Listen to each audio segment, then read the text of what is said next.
Hello, everyone. Good evening or good morning or good afternoon, depending on what side of the world you're on. I am Letra Davis with Lily's Chronicles. So very happy that you're here with me tonight. I want to talk about Relational Wednesday, is where we come together and talk about different dynamics as it pertains to relationships. And tonight we're going to be discussing the bond of a memory. The bond of a memory. Okay, so I can remember why I was probably 1 year old, no more than 2, because my mother, after I told her, she confirmed. But when I was no older than 2, so probably around 1, I can recall my mom cooking the best fish ever. Nobody can touch my mama's fish, okay? And she would sit me down in my high chair. I remember the apartment we lived in. I can recall the decorations in the apartment and in the kitchen. She would sit me down in a brown high chair, one of those old-fashioned steel high chairs, okay? Not the nice little plush plastic ones with the cushions that children today have. But she would take the fish and she would always cook them whole. And she would take her fingers and she would mash it up for me, and she would separate the bones from the flesh of the fish. And to make sure that there were no bones in it, she would put it in her mouth. So don't go, ugh, because a good mama does certain things for her babies. And she would put it in her mouth and she would confirm that there were no teeny bones left. And then she would put it in my mouth for me to eat. I remember that distinctly as if it were yesterday. I'm not going to tell you what my age is today, but just know that it was not yesterday, okay? I remember that so clearly, along with other memories that I had in that apartment, where we would play hide and go seek with other children. And I would call my siblings running in and out and through the hallways of the apartment, trying to find kids or them trying to find my siblings. And so memory is extremely important, right? The memory that I recall of my mom doing that act of feeding me, not just the feeding part, but because she took such care in making sure that the bones were not going into my body, potentially causing me to be harmed. That triggered for me a bond with my mom. Do you have any memories that are similar in terms of a person that you love, that just not only the act of care for you, but the most customized or the most personalized or going beyond and above the action to make sure that you were cared for? What memories are triggered when I make that example? Can you remember? So maybe you are an empty nester where all of your children have grown up and now they are moved out and on their own. Maybe you are recently separated and or divorced. Maybe you've been separated for some time or you've been divorced for some time. What about a sudden death in your family or a friend or a loved one?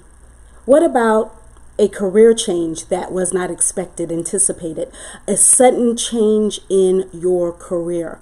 Maybe you've had to change careers altogether because of certain circumstances where you were in a specific industry for a long time and now you find yourself in a whole new direction when it comes to working and what industry you're in.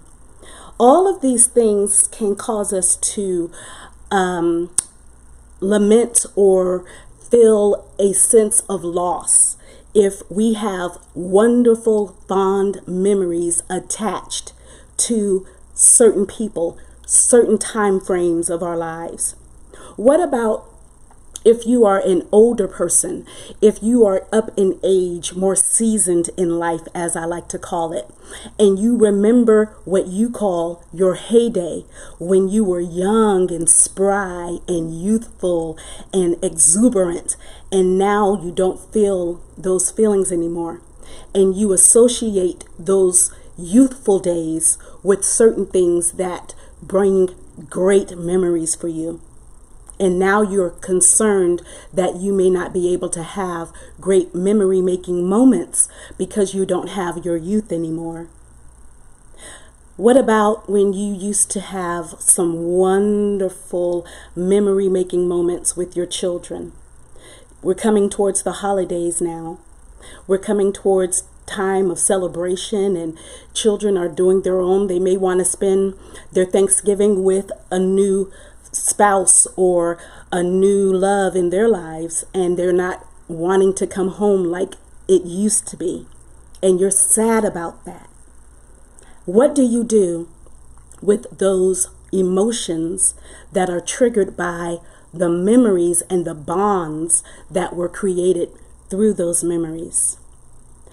What about a loved one who's still alive and you all had great history with one another, but they no longer can remember you? You know that this month is National Alzheimer's Association, Alzheimer's Month, to recognize those that are dealing with Alzheimer's.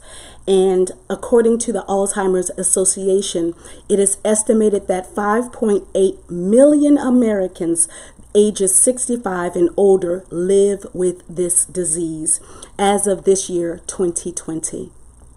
And so we are in a time now where people are having to take care of people who used to take care of them, and they don't remember memories that you remember. And that can be such a heart-wrenching occurrence. I know I have family members that have had Alzheimer's, and I've watched my cousins take good care of my family members, and I watch the hurt in their hearts and in their eyes as they try to get a loved one to recall certain things that were just, there's just no way that they could forget this. They couldn't forget certain parts of the relationship or the person themselves, but yet and still that memory is not recalled. That's hard. So what do we do when we are in those circumstances of being in a place of constant reminders of what it used to be like, but it's not like that anymore? I'd like to encourage you tonight to remember those great memories. Remember the great dinners, the great outings, the great nature walks, or the romantic moments that were created between you and a former spouse or a former love interest. I want you to remember the funny times that you and your children had during certain seasons of their lives, during certain age groups of their lives. I want you to remember those moments, and I want you to laugh just like you laughed when that memory that was so awesome happened. I want you to giggle. I want you to feel the warmth of that moment. A lot of times we get stuck in lamenting or being sad about not having those moments anymore, and it eclipses us from feeling the wonderful feelings that occurred when they happened. I do not suggest to say that you don't have a right to mourn and miss those moments. But what I do suggest is that do not let the mourning and the missing of those moments overshadow the moments themselves. Who's to say that when you experienced those great moments that you only had that time at that very moment to feel those great emotions? Those emotions and those awesome memories can last you all throughout your life. You don't have to put a timestamp from this time to this time. You see, that's what mourning and missing excessively, that's what that does. It says, oh, I can't experience the gladness and the happiness and the joy that I felt when that moment happened back during whatever time in the past. Again, feeling the hurt of not having those moments again, that's okay. That's understandable. But don't get stuck there. Don't cement there. You will not be able to move forward and experience new, great, healthy, memory-making moments with people that are yet still in your life or new people in your life. The bond of a memory, it binds us together. And guess what? If the memory of the person that you used to have or is now in a different stage of their life and it's not that same dynamic anymore, you have the awesome opportunity and blessing of sharing that memory with other people. I love hearing people's stories about other people that I don't know.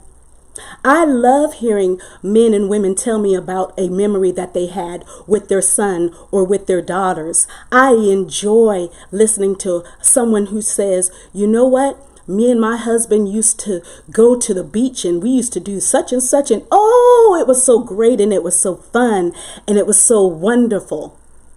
I get energy and I get joy from that.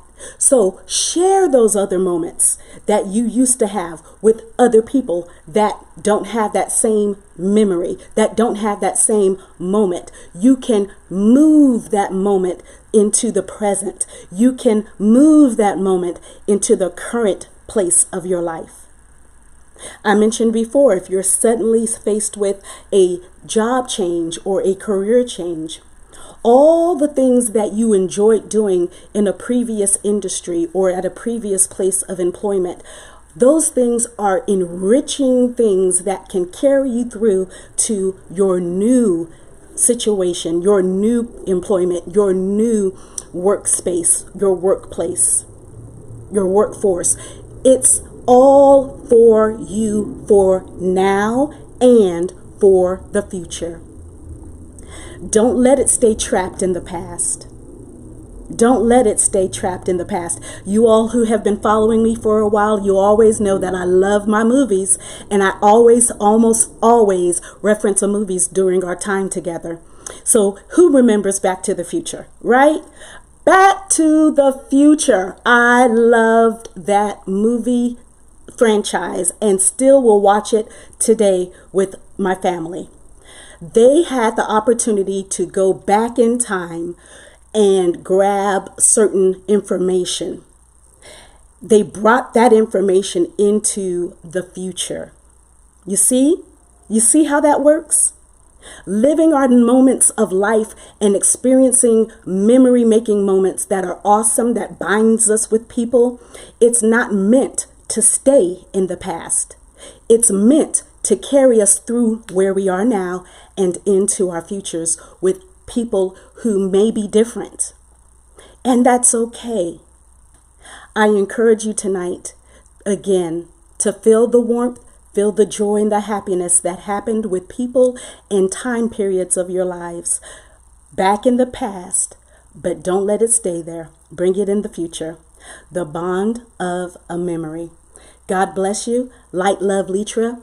Please, please, please follow me on all social media outlets. I'm on Instagram. I'm on Twitter. I'm on Facebook. I'm going to start TikTok. You all let me know about some TikTok stuff if you're on TikTok and how fun it is and what you think I can do on it to make it really exciting. Also, please subscribe to my YouTube channel, Letra Davis. You can find content on Motivation Mondays, Relational Wednesdays, and SelfCare Fridays, and of course, Scholarship Saturdays. You can also support me at Patreon, patreon.com, Lily's Chronicles. That is Lily's, L-E-L-E-S, Chronicles, CHRONICLES. $5 a month. Support me so I can continue to bring encouraging, inspiring support for people, okay? Also, again, if you have a family member who is suffering through Alzheimer's, please know you are not alone. There are people who know how you're feeling, although each individual person has their own unique experience, but they can relate in so many different ways.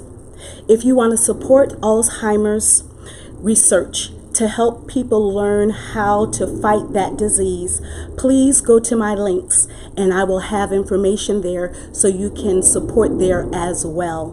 Blessings, light, love, Letra.